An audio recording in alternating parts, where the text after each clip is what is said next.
ሰላም ጤና ይስጥልን እንደምን ቆያችሁ። አሁን ደግሞ ዛሬውን በማስመለከት መንፈሳዊ ዜና ይዘን ቀርበናል። እስከ መጨረሻ አብራችሁን ቆዩ። በመጀመሪያም አርዕስተ ዜና።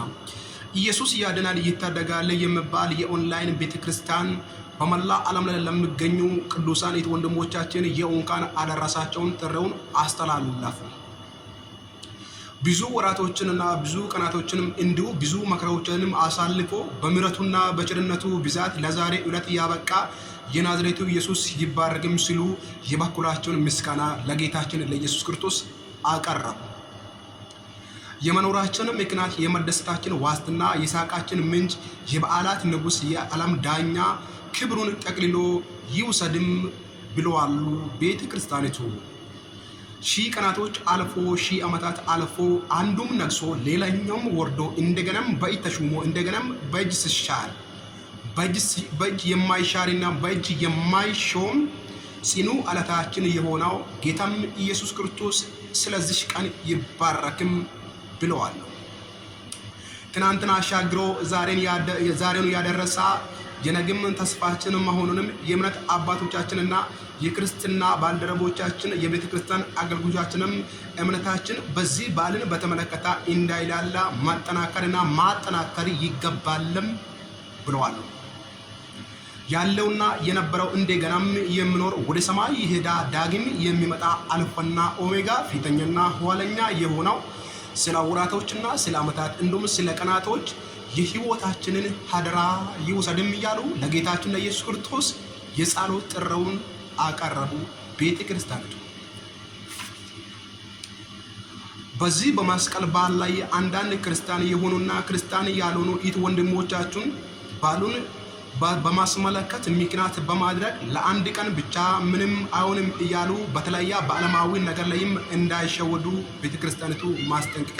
ለምሳሌ በበዓል ዘፈኖችና በመጠጥ በአለባበስና በባህል አከባበር እንዲሁም በወዘተዎች ላይም እንዳይሸወዱ ጥንቃቄ ማድረግ ያስፈልጋልም ብለዋል።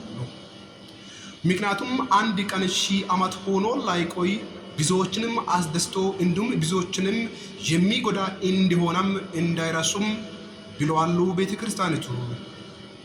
ክርስቲያን ማለት በባህልና በባህል እንዲሁም በአነጋገር እንዲሁም በአለባበስ በመጠጥና በጭፈራ እንዲሁም በብልግና የማይሸወድ መሆኑንም አሳስበዋል። ቢሆንም ክርስቲያን ማለት በማያሰክር መጠጥና በቤታችን በሚፈላ ቡና በእናቶቻችን እጅ በሚደፋ ድፎ ዳቦ ከወዳጅ ዘመዶቻችን ጋር ከአቅመ ደካሞች ወገኖች ጋር በአንድነት የማሳለፍ ባህሪያትን የሚያሳይ መሆኑንም አስታውቋል። በልተን ጠጥተን ጠግበን ለስጋዎቻችን እርካታ አግኝተን ከጌታችን ከኢየሱስ ክርስቶስ እንዳንርቅ ማስተዋልና ማሰብ ይኑረንም ብለዋል። በቀጣይ ዓመት የመስቀል በዓልን በተመለከተ በመንፈሳዊ ሁኔታዎች በደመቀና በተወደደው መልክ እንዲሁም በተወደደው እንደምናሳልፍ ቤተ ክርስቲያኒቱ ከጌታ በተቀበሉት ጥሪ ትልቅ የሆነንም ተስፋ ለጉባኤዎቹ ሰጥተዋል። እስከዚያም ክርስቲያን የሆነን ወገኖቻችንም ባላችሁበት በቅድስና ጌታንም በመፍራት በፊቱ እንድንቆይ ይሁነንም ይላሉ። ከቤተ ክርስቲያን የቀረበው ዝርዝር ዜና በቀጣይ ዓመት በዚህ ቤተ ክርስቲያን የሚገኙ አባላቶችና አገልጋዮች እንዲህ ይሆናል ይላሉ።